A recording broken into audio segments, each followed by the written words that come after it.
The night had a strange quietness to it, the kind that feels heavy even when nothing is happening, and Emma noticed it the moment she walked back into the living room after saying goodbye to the last group of neighbors. The house still smelled like warm food and soft music, but the laughter that filled the rooms earlier was gone, leaving behind only scattered cups, half-empty glasses, and the low hum of the refrigerator. It had been a long week for her, a long month even, and she hoped the party would lift her spirits. It had, at least during the busy hours, but now that everything was settling, a different feeling started rising inside her, something quieter, something she couldn't name. She rubbed her tired hands on her jeans and looked around at the small mess left from the night. Mark, her husband, had fallen asleep early. He didn't mean to leave her alone with everything, but he had been exhausted from work. She understood that, she always tried to understand. He had come home from the office with that drained look he carried too often these days, kissed her cheek, promised he would stay awake at least for dessert, but half an hour later he was fast asleep on the couch, shoes still on. Emma didn't blame him, she just kept moving, making sure everyone felt welcome, making sure the evening flowed, making sure no one noticed how overwhelmed she felt inside. That was something she had gotten used to, being the one who kept everything steady, even when she felt like she was slipping a little each day. She bent down to pick up some plates when she heard a soft sound behind her. Not a step, not a call, but the kind of shift someone makes when they are thinking too much. She looked up and realized one guest was still there, sitting calmly at the dining table with his jacket over the back of the chair. Daniel. He wasn't just any guest, he was Mark's closest friend since college, the kind of friend who showed up at every important event, the kind of friend Mark trusted more than anyone. He visited often, laughed easily, talked lightly, and usually left before Emma even realized he was heading out. But tonight he remained seated, hands folded, eyes distant, like something was weighing on him. She straightened her back and gave him a polite smile. "I thought everyone left," she said, her voice a bit softer than she intended. Daniel returned a faint smile, one that didn't quite reach his eyes. "I stayed back to help clean if you need it," he said. Emma waved a hand. "You already helped with the grill earlier, go relax, I can handle this," she said, turning back to the counter. She didn't think much of it at first. People stayed after parties all the time, it wasn't strange, but the air around him felt different. He wasn't moving, wasn't fidgeting, wasn't scrolling on his phone. He looked like a man sitting inside his own thoughts. She carried a stack of plates to the sink, letting the water run. The sound filled the silence between them, but it didn't erase the feeling. After a moment she felt him behind her. Not close, not intrusive, just present, like he had stood up but hadn't found the words he wanted to say. "Emma," he said quietly. She turned, wiping her hands on a towel. "Yeah?" she asked, curious now. He hesitated, and she could almost see the moment he debated walking away instead of speaking. His fingers tapped the side of the chair before he answered. "Can I ask you something personal?" The question stunned her more than she expected. Daniel wasn't the kind of man who asked personal things. He joked about sports, teased about old college stories, brought funny gifts for holiday dinners, but personal? Never. She took a slow breath. Sure," she said, though her voice held a bit of uncertainty she couldn't hide. Daniel looked at her like he was trying to figure out how to begin. His eyes weren't sharp or intense. They were soft, tired, almost emotional. Emma felt her chest tighten, not from fear, but from the sudden seriousness in his expression. He ran a hand through his hair and sat down again as if grounding himself. "It's about you," he said gently. "And something I've kept to myself for a long time." The sentence dropped between them like a quiet weight, not loud enough to shock the world, but strong enough to make Emma's heartbeat change rhythm. She stepped back slightly, leaning on the counter to steady herself. "Daniel, what do you mean?" she asked, her voice suddenly small. He didn't answer right away. He stared at his hands, then at her, then back at his hands, like he was fighting with his own thoughts. Outside, a car passed by the window, its headlights sweeping across the living room, lighting his face for a brief moment. In that little flash of light, she saw something new in him, a kind of vulnerability she had never imagined he carried. Daniel's voice came out low, almost shaky. "Tonight, watching you run around, making sure everyone was comfortable, I realized something I've tried to ignore for a long time." Emma's throat tightened. She didn't know where he was going with this, not completely, but her heart understood more than her mind did. Her instincts whispered something she didn't want to believe. "Not yet." He took a breath, a deep one, the kind someone takes right before they open a wound they've been hiding. "You always do everything," he said. "And I've seen it for years. You make the home warm. You make people feel cared for. You carry things no one else notices." Emma blinked, unsure how to respond. No one had said something like that to her in a long time. People complimented her cooking, her parties, her garden, but not her. Not the part of her that tried to keep everything standing. She felt a warmth behind her eyes but forced herself to stay calm. Daniel looked up at her again, and this time he didn't look away. And the truth is, I stayed tonight because I didn't want to leave pretending I don't see you. Her heart gave one heavy thud, the kind that makes the rest of the body pause. He hadn't said anything wrong yet, but the meaning, whatever it was, hung in the air, growing thicker by the second. Emma swallowed hard. Daniel, why are you telling me this now? He opened his mouth but didn't speak right away. A quiet tremble went through his jaw, the kind people get when they're on the edge of saying something they shouldn't but can't hold in any longer. The clock on the wall ticked softly, counting the seconds between his silence and her waiting. In the living room, Mark shifted in his sleep, turning slightly on the couch. One arm fell off the cushion, reminding Emma that her husband was only a few feet away. Unaware of the emotional storm slowly building between his wife and his best friend, Daniel glanced toward Mark, then back at Emma, his shoulders lowered, not with defeat, but with acceptance of a truth he could no longer swallow. Because, he whispered, I can't keep carrying this inside anymore. The words hit her like a wave, quiet but strong enough to shake her. Emma's breath caught, the air suddenly too warm, too still, too filled with a meaning she wasn't ready to face. She didn't know what he was going to say next, but some part of her already felt the shift in the night, the shift in everything. She stood frozen, waiting, fighting the urge to step back and the urge to step forward at the same time. Daniel lowered his gaze, his voice gentle but strained. It's something about you. Something I shouldn't feel, something I never meant to let grow, but it did. The air in the room wrapped around her like a soft pressure, heavy with emotion she didn't understand but couldn't deny. Emma felt her heart pounding, her fingers curling around the edge of the counter as if she needed something solid to hold on to. And then, just as the truth was about to break open, the room fell completely silent, as if the whole world paused to listen. The night had changed and she could feel it. Something inside her whispered that nothing after this moment would feel the same again, and Daniel, sitting there with years of hidden emotion fighting to reach the surface, looked like a man about to step across a line he could never return from. Emma stood in the quiet kitchen. Her heart beat loud enough that she wondered if Daniel could hear it too. The air between them felt charged, not in a romantic way, not in a dangerous way, but in a way that came from two people standing too close to an unspoken truth. She didn't move, didn't blink, waiting for him to say the words he had been carrying for years. Daniel rested his palms on the table as if trying to steady himself. His voice came out low, almost tender. I know this is not the right moment, but it's the only moment I could bring myself to speak. He paused, rubbing his thumb across the edge of his glass. I've been pretending for a long time that I don't feel anything when I look at you. Emma felt her breath lock in her chest. The words landed softly, not loud, not dramatic, but with a deep ache she wasn't ready for. Daniel, you shouldn't, she began, but he raised a gentle hand, not to silence her, but to explain himself. I know, he whispered.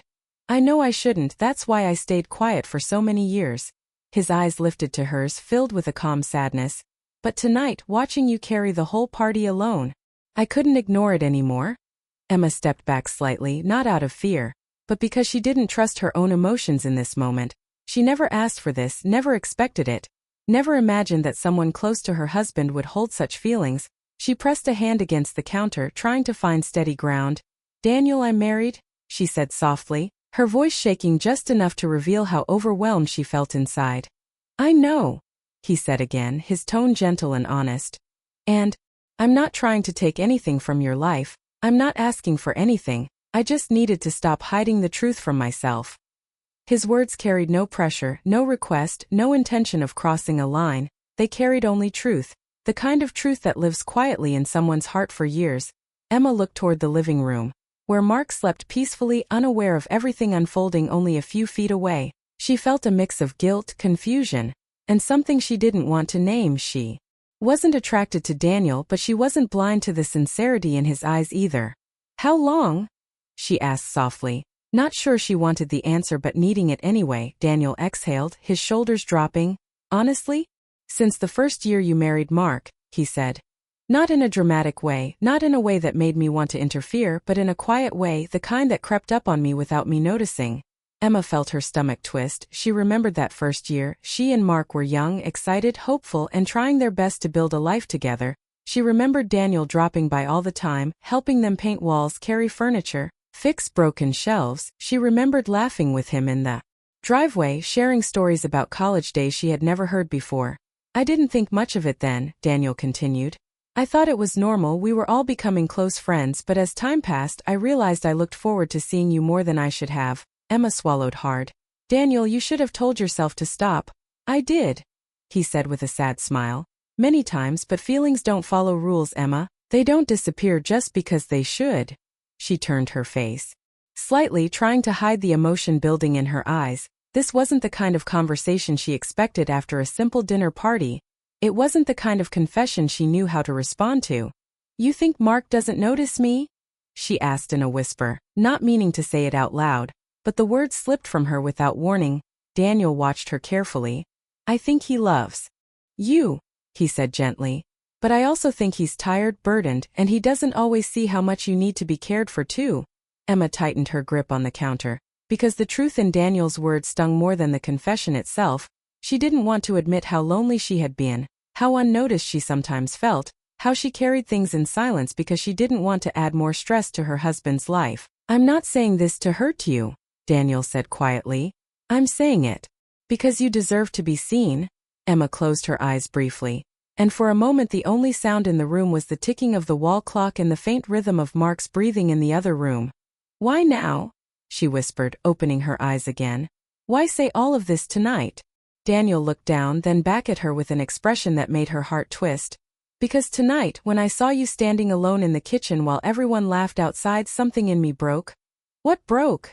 She asked, her voice barely holding. The part of me that believed it didn't matter if I said nothing. He murmured. Emma felt a wave of emotion wash over her, not romantic, not forbidden, but deeply human, deeply painful, deeply real. She stepped away from the counter and moved closer, not too close, just enough to hear him fully. What do you expect me to do with this? She asked, not angry, just overwhelmed. Daniel shook his head. Nothing, he said. I don't expect anything, I don't want anything, I just needed to be honest with myself and with you. Emma pressed her lips together, breathing through the knot in her throat. He wasn't trying to ruin anything. He wasn't trying to take her from Mark or create distance between them. He was simply a man carrying unspoken feelings that had nowhere to go. She felt compassion for him, not attraction, not confusion, but compassion, pure, gentle, aching compassion. You're a good man, she said softly. But this conversation, it could hurt people if it goes the wrong way. I know, he whispered. That's why I never said anything before, that's why I plan to walk out tonight and let things go back to normal. Emma looked at him sharply. Go back to normal? After saying something like that? Daniel let out a small breath. Not normal for me, he said. But normal for you, that's what matters. She stared at him, unsure what to say next, unsure how to comfort him without crossing a line, unsure how to protect her marriage and also protect his heart. He stood then, slowly, like the weight of his confession had drained him. He took his jacket from the chair, his movements calm but heavy. Emma felt something inside her pull tight. A mixture of sadness and gratitude, even though she didn't know how both could exist at once. Before he walked away, Daniel turned to her again. Emma, I'm sorry, he said. I tried not to feel this way, but I failed. She shook her head gently, not in anger but in understanding. You're not a bad person for feeling something, she said. It's what you choose to do with it that matters. He nodded slowly. That's why I'm leaving before I make anything harder for you. As he stepped back, the kitchen light cast a soft glow on his face, revealing the quiet heartbreak he had carried alone for so long. Emma felt her chest tighten again, not because she shared his feelings, but because she knew how painful unspoken emotions could be. She wanted to ease the moment, to end it with kindness, not heaviness. Daniel, she said softly, stopping him for one last moment. Thank you for being honest. He blinked, surprised by her calmness. You're not angry? He asked. No, she said with a sad smile. Just overwhelmed. Daniel nodded. That's fair.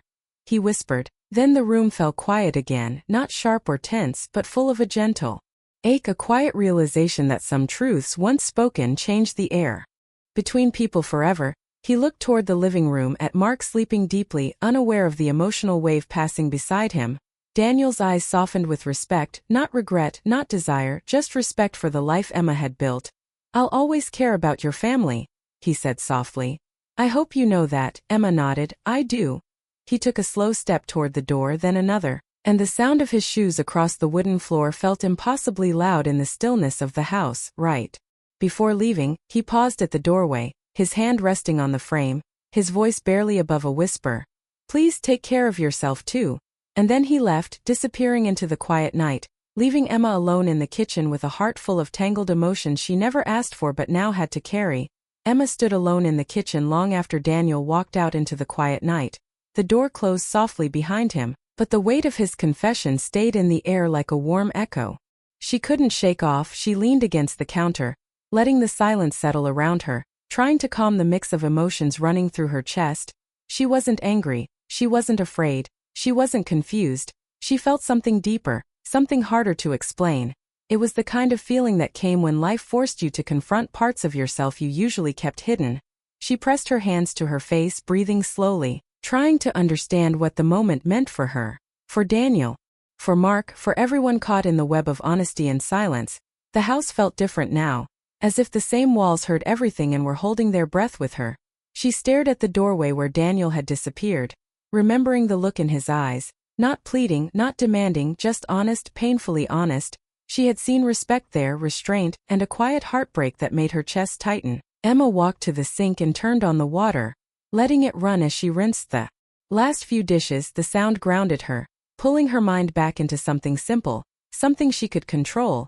But even the running water couldn't wash away the memory of Daniel's quiet voice or the calm sadness she saw in him. She dried her hands and looked around the kitchen, realizing she wasn't feeling the same loneliness she had felt for months. But she wasn't comforted either. She felt awake, painfully aware of everything she had been ignoring. For years she had moved through days with a steady routine: work, chores, dinner, cleaning, small conversations with Mark, quiet nights watching shows they didn't finish, moments together that were warm but often shallow. She had told herself it was normal. Marriages went through slow seasons, people grew tired, life became busy. But Daniel's words cracked something open inside her. Not romantic feelings, not forbidden desire, but a simple truth. She missed being seen, not as someone who took care of the home, not as someone who kept things steady, but as someone who felt deeply, someone who needed connection too. She didn't blame Mark, she loved him. She knew his world was heavy, his work unpredictable, his stress higher than ever. She had chosen to take on the quiet part so he wouldn't drown. But somewhere along the way, she had drowned a little herself, silently, slowly, gently, the way people drift when they don't speak their needs. Emma wiped the counter and then walked toward the living room. Her steps felt heavy and soft at the same time. Mark lay on the couch, one hand resting on his chest, his face relaxed, peaceful, unaware of the emotional storm that had passed through the house moments ago. She stared at him for a long moment, wondering how two people could share a life and still miss each other's inner struggles. She loved this man, deeply, faithfully, but love didn't erase loneliness, it only made it more complicated. Emma knelt beside the couch and brushed a strand of hair from Mark's forehead. He stirred slightly but didn't wake. His face looked younger in sleep, like the weight he carried disappeared for a few hours each night. She smiled softly, a sad, gentle smile, then pulled a blanket over him to keep him warm. With a quiet sigh, she sat down on the floor beside him, her back against the couch, staring at the dim glow of the living room lamp. She knew she couldn't ignore what happened tonight, but she also knew she couldn't let it ruin her marriage or her friendship. She needed clarity, honesty, and calm, not panic or guilt. Emma rested her head against the couch cushion, thinking deeply. Daniel's confession wasn't a threat. It wasn't a betrayal. It wasn't a temptation. It was simply a man being honest about something that hurt him, something he had carried alone. And she respected him for speaking with so much restraint. She knew some people would react with anger or rejection, but she didn't feel either. She felt compassion, and she felt a new sense of responsibility to handle the moment with maturity, to protect her marriage and to understand the parts of herself she had been ignoring. After a long while, Emma stood up quietly and walked to her bedroom. She changed into comfortable clothes, washed her face, and sat on the edge of the bed. Her reflection in the mirror across the room looked tired but alive in a way she hadn't felt in months. She whispered to herself, "This changes nothing." But she knew it wasn't true. It didn't change her love for Mark. It didn't change her loyalty. But it changed how she saw herself, how she understood her own needs, how she recognized the emotional spaces she had been neglecting. She lay down and closed her eyes, but sleep didn't come quickly. Her mind replayed the whole night. The laughter during the party, Mark falling asleep, the quiet moment with Daniel, his soft confession, the way he said she deserved to be seen, the way he walked out with sadness but also respect, every detail replayed like a slow, emotional film. She turned onto her side and pulled the blanket close, wishing the night would ease, wishing her thoughts would settle, wishing the world would feel simple again. Eventually, she drifted into a light sleep, not deep or restful, but enough to get her through the night. Morning sunlight crept through the curtains, soft and gentle. Emma opened her eyes and sat up slowly, her body still carrying the weight of last night. She walked into the kitchen and made coffee, letting the warm smell fill the room. Mark walked in a few minutes later, rubbing his eyes, looking tired but calmer than the night before. "Morning," he said with a small smile. "Morning," she replied, handing him a cup. Her voice was steady, but her thoughts were swirling. He took a sip and looked at her. "Everything okay?" he asked, noticing something different in her eyes. Emma hesitated, not wanting to lie, not wanting to make things heavy. She wasn't going to tell him about the conversation. There was nothing romantic, nothing dangerous, nothing that needed to be confessed, but she also knew the night had opened a truth she needed to face in her marriage. "I'm okay," she said softly. "Just thinking." "What about?" Mark asked, sitting at the table. Emma sat across from him, holding her cup with both hands. "About us," she said gently. "About how busy things have been, how tired we both are, how we sometimes forget to check on each other." Mark blinked, surprised but attentive. "Yeah," he whispered. "I know I've been distant lately." Emma looked at him carefully. "I miss us," she said, her voice honest but calm. Mark reached across the table and took her hand, a gesture he hadn't made in a long time. "I miss us too," he said, his voice quiet but warm. "I don't want us to drift." Emma felt tears prick her eyes, not from sadness but from relief. He saw her. He heard her, he cared. They sat together for a long moment, holding hands, rebuilding something small but important, a connection that had been slowly slipping through the cracks of daily life. She didn't tell him about Daniel's confession, not because she wanted secrets, but because it wasn't a threat to her marriage, it wasn't a romance, it was just a painful truth that didn't belong between her and her husband. Daniel had spoken with respect, and she would honor that by letting the moment remain quiet, private, and harmless. Later that afternoon, Emma stepped outside for some fresh air. The sky was clear, the air cool, and she felt something lift from her. She wasn't carrying guilt, she wasn't carrying confusion, she was carrying clarity. She understood her marriage better. She understood her emotional needs better. And she understood that sometimes life brings moments that reveal hidden truths, not to break things, but to teach us something we forgot to notice. Emma closed her eyes, letting the breeze brush against her face. That night changed her. It didn't hurt her, didn't tempt her, didn't pull her away from her marriage. It simply showed her the parts of herself that had been forgotten. She whispered into the quiet air, "I'm okay." And for the first time in a long time she meant it, and somewhere in the distance she hoped Daniel found peace too, because even though he walked away with a quiet heartbreak, he also walked away with honesty and respect. Two things Emma would always remember with gentle gratitude. The night didn't destroy anything, it revealed something, and that revelation stayed with her, quietly shaping the way she loved, the way she cared, and the way she moved through her days. It became one of those private stories people carry in their hearts, never spoken aloud but never forgotten either, a moment that changed nothing, and yet somehow changed everything.